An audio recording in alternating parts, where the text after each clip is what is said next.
Tous aiment Bondy, surtout pour ses plages, son bord de mer, son ancien quartier colonial et ses rues commerçantes. Ils pensent que leur ville est calme, agréable et francophone, malgré le fait qu'ils avouent ne pas avoir réellement l'occasion de pratiquer le français dans leur vie quotidienne. Et même s'ils déclarent que des commerces portant un nom français prolifèrent dans la ville, peu les fréquentent. Les restaurants leur paraissent en effet souvent trop chers, mais les filles font parfois des achats dans certains des magasins de mode et d'accessoires. Quant aux institutions françaises, les étudiants les citent volontiers, malgré le fait qu'ils ne soient familiers qu'avec leur façade. Seuls les anciens élèves du lycée français regrettent leur ancien établissement et s'inquiètent pour son avenir. L'Alliance française est aussi appréciée par ses ex-étudiants, bien que peu d'entre eux se rendent encore à la bibliothèque. Au niveau des médias, la radio s'inscrit rarement dans leur vie quotidienne et seule une étudiante dit suivre plusieurs programmes francophones émis par des stations suisses. Quant à la télévision, leur choix se porte sur des chaînes tamoules et anglo-saxonnes, à moins qu'un zapping prolongé ne les fasse tomber par hasard sur TV5. Seules les franco-pondichériennes suivent plus ou moins régulièrement le journal, les jeux et la météo. Inutile de signaler que les étudiants ne lisent que la presse indienne. Concernant leur goût culturel, ils apprécient quasi exclusivement les musiques de films tamoul et hindi, ainsi que quelques célèbres chanteurs américains. Leur connaissance de la musique francophone est très réduite du fait de sa faible diffusion. Cependant, beaucoup d'entre eux écoutent Céline Dion avec plaisir. Côté cinéma, leur intérêt se porte principalement sur des films tamoul et hindi. Certains regardent cependant des comédies américaines et avouent avoir été fascinés par Titanic. Il est rarissime qu'ils aient vu des longs métrages français dans leur intégralité, même s'ils disent apprécier Gérard Depardieu, plutôt pour le physique, et Louis de Funès, qu'ils trouvent très drôle. Quant à la littérature, ils ne semblent pas être de grands lecteurs et choisissent généralement des œuvres en langue anglaise ou tamoul. Lorsqu'il s'agit de romans français, les titres mentionnés se réfèrent invariablement à des auteurs classiques qui ont été lus dans un cadre scolaire. Il est néanmoins intéressant de voir qu'à titre personnel, plusieurs étudiants se divertissent avec des BD francophones.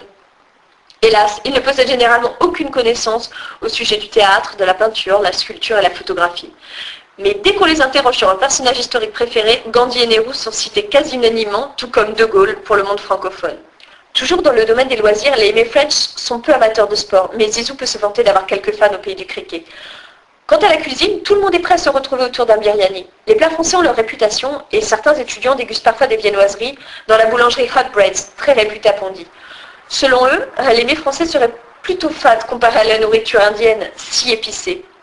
Finalement, les étudiants ne profitent pratiquement pas de l'environnement français encore présent à Pondichéry. D'autre part, leurs contacts avec les médias, les cultures francophones ou des locuteurs français sont incroyablement limités.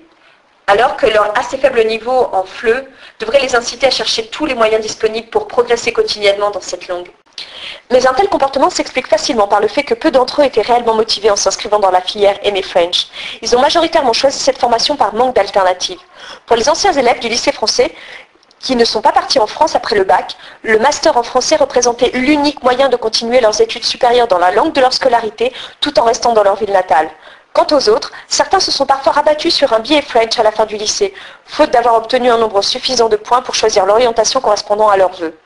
Cependant, plusieurs étudiants pensent qu'un diplôme en français les aidera à trouver un emploi à Pondichéry ou en Inde, mais ils confient rarement que leur formation représente un atout pour faire un bon mariage et s'envoler ainsi vers la métropole.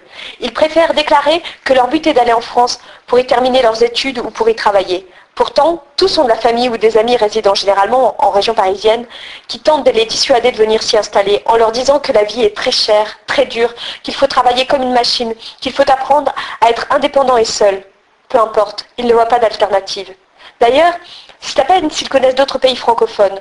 Heureusement, presque tous citent le Québec et le continent africain. Certains mentionnent le Maghreb, le nord de l'Afrique et plus particulièrement l'Algérie. Mais ils ignorent l'existence d'institutions représentantes de la francophonie, d'événements liés à ce concept ou de valeurs qui s'y rattacheraient. Bref, le monde francophone reste à découvrir.